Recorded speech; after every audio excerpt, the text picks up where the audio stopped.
Hello, it is Tara Boothby, Sojourn Psychology, and I want to take some time to talk about two important themes in our psychological and spiritual journeys, and those are contemplation and mystery. So it's not surprising for many people who are practicing Advent and now into the 12 days of Christmas for us to think about the spiritual wonderment of mystery and the mysterious times of faith traditions where one is drawn in to consider what is this grander mystery that we are all drawn into. Now, mystery is not something that we often talk about in secular conversations, or we think of mystery as something cliche, maybe in a movie, something that Hollywood would put out for us. But there's a beautiful thing about how when we step into love's energy, when we are really, really trying to understand love science, there is more space to hold gratitude and serenity for what is so mysterious. What is so mysterious about attachment science, what is so mysterious about love, well practiced, is mysterious. And if you've read my book, you know that something that I firmly believe is that understanding love science causes us or draws us to contemplate the mystery of supernatural love. That is the most beautiful mystery to step into. The mystery of attachment science, and when you experience corrective epiphany, is that it is organizing. Love's mystery organizes us. Love's mystery regulates our central nervous system. That's a beautiful, beautiful thing to get slow, to notice, to slice it thinner, as us EFTers would say, because the mystery of how love organizes us as humans is really something to be drawn into as we consider not only psychology, but our spiritual connection with what is supernatural love.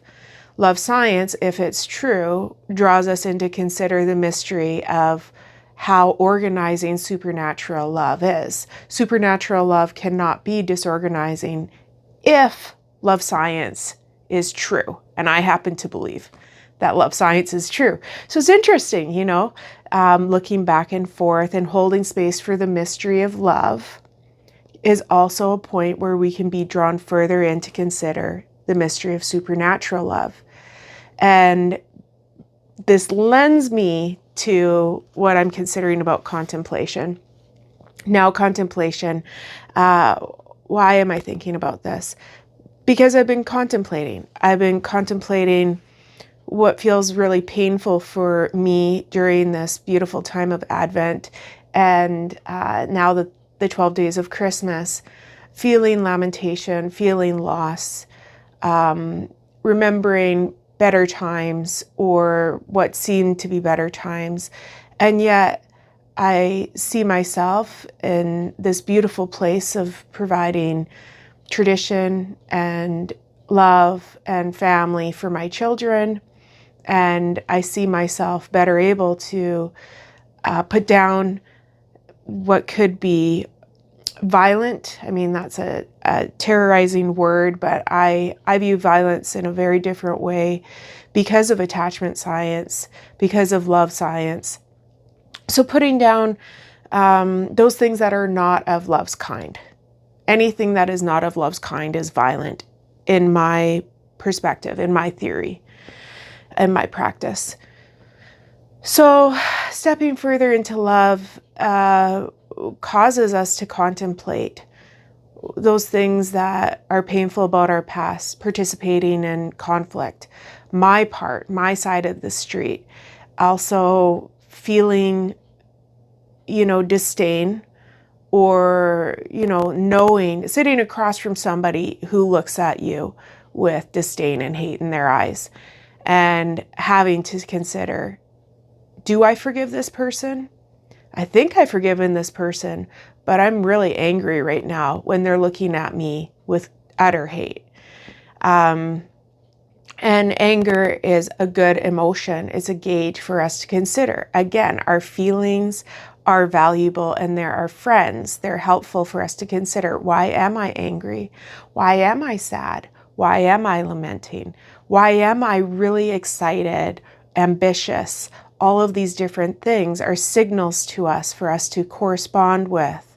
If we don't pay attention to our emotions, if we're not contemplative of what's going on inside, our inner cosmos is valuable for us to step further into the mystery of things like love science, and then to step further into the mystery of this grand cosmos. All of these things, I can get really swept away with all of the mystery, and contemplation is vital for that.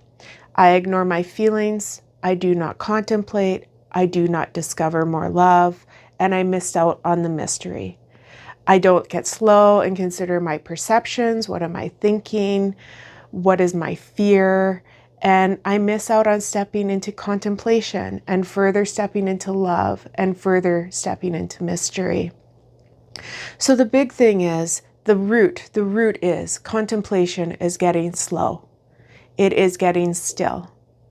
And it is getting near to the source that is often uncomfortable. Uncomfortableness is a part of our healing. And as we are considering more and more about love, as we are growing more and more in a loving nature, there will be pain associated with that because we are fallible. I am flawed. I know that I am fabulous, even though I feel silly saying it. We are flawed and fabulous. If I say that to you, I'm accountable to believe that about myself. If you tell someone else they are flawed and fabulous, and you're like, girl, you're fabulous, the mystery is to be drawn further and to realize that loving others is also loving ourselves, to realize all the good that we see or give or long for others is what we see and give and long for ourselves. And so I want to get to this book, but I'm thinking for my own contemplation and my own pain of knowing all the mistakes that I've made in my life and seeing people who really, really don't like me because of my mistakes, and I can judge them for theirs, but I'm more concerned with the pain I've caused others, is that there is a refining in getting still and slow and touching that pain, that it's okay to be flawed. We're whole people and we're wholly loved. We're included. And the lie of life is one that would say we should hide from our flaws. And I say this, I write this in my book, right? We can't hide from ourselves because we know ourselves all too well. So, contemplation. Not sure if that was a helpful rabbit trail or not. I'm just thinking, and I marinate in contemplation, and I'm excited to connect with my dear friend Thomas here. So this is one of Thomas's many, many, many books, The Inner Experience, and The Inner Experience, Notes on Contemplation, Thomas Merton. So just reading here, this is, giving the page number is kind of useless these days because there's so many editions and then people do a lot of Kindle reading. So in this definition of a contemplation, first he's going to write from a Christian perspective. Thomas is Catholic. He has a deep, profound affection for Buddhism and Eastern mysticism. But I'm going to read this and let it land where it lands. We take what we take, and we don't have to take everything.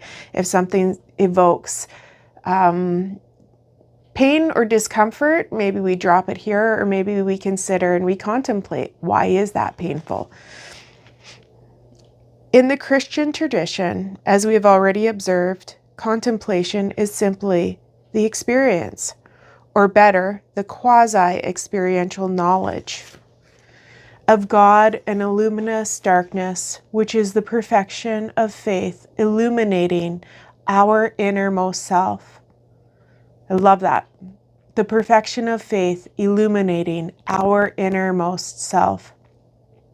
It is the meeting of the Spirit with God in a communion of love and understanding, which is a gift of the Holy Spirit and a penetration into the mystery of Christ. That's very, very Christian. The word contemplation suggests, now this is really interesting and beautiful. The word contemplation suggests lingering enjoyment, timelessness, and a kind of salve passivity. All these elements are there, but they smack rather of pagan theoria. The important thing is contemplation is not enjoyment, not pleasure, not happiness, not peace, but the transcending experience of reality and truth in the act of a supreme and liberated spiritual love. Beautiful. The important thing in contemplation is not gratification and rest, but awareness, life, creativity, and freedom. I'll just keep reading the book if I don't stop here. But I guess thinking about what Thomas is saying here, and I mean, Thomas is a very vivid, very real author. He writes frequently about himself and his own struggle and dilemma, his own fighting of who he was and how he was. And I think that considering who I am and how I am, who you are and how you are, is again part of what I'm driving at here in this conversation about mystery and contemplation within the continuum of love science, that love energy, the energy within, the energy towards others, and the energy that is always inclusive of all of us, is not always a happy-go-lucky place. Love is not a commercial enterprise. Love is a very real, gritty place. It's a giant, watery mass that we're all included in. And I love the metaphor of water in comparison to love. I love water. I'm quite deeply afraid of the ocean. I'm very, very afraid of water where I cannot see the bottom. And yet I feel so safe and so close to my own identity and my connection to love's energy, supernatural love when I'm in water. And for me, that feels about right, that there is a knowing and an unknowing. And even though our pasts cause us pain, as we consider growing in love's kind, my past causes me pain. I'm pained by what I have participated in when I did not know what I know now. However, I also look back on my younger self and I see the things she knew that she didn't know. She was a really good person, trying really hard. But now I have better insight and I'm a wise, good mentor to my younger self. And I love her. She's pretty great. She was really great. And your younger parts are really great too. So tying this all together, and I write this in the book, but I keep coming back to the Serenity Prayer. It's a very meaningful prayer that I contemplate on often in my life. And the point in the prayer where it says, to be reasonably happy in this life and supremely happy with you in the next, whatever the next means, because we don't have really good intel coming back from the other side, but there's love over there. That love here is about reasonable happiness, and it's not supreme. It's not supreme happiness. The goal in life is not supreme happiness. The goal in life is to step further into love, to contemplate within love, so that we can discover more of the mystery of what love is. And it's not all happiness and sunshine and boxes of chocolates or 12 long-stemmed red roses. You know, love is not just romance. There's romance there, but there's also refining accountability, correction, and all of these things can happen within love without violence. So I think there's a lot in this. I'm very mindful and very thoughtful of what love is, stepping into the new year and setting my own intention for the new year of letting faith and trust wash over me in a more profound way. That's my intention. And if I can leave you with one nugget here, I guess it will be this contemplative question. What is your intention for the new year?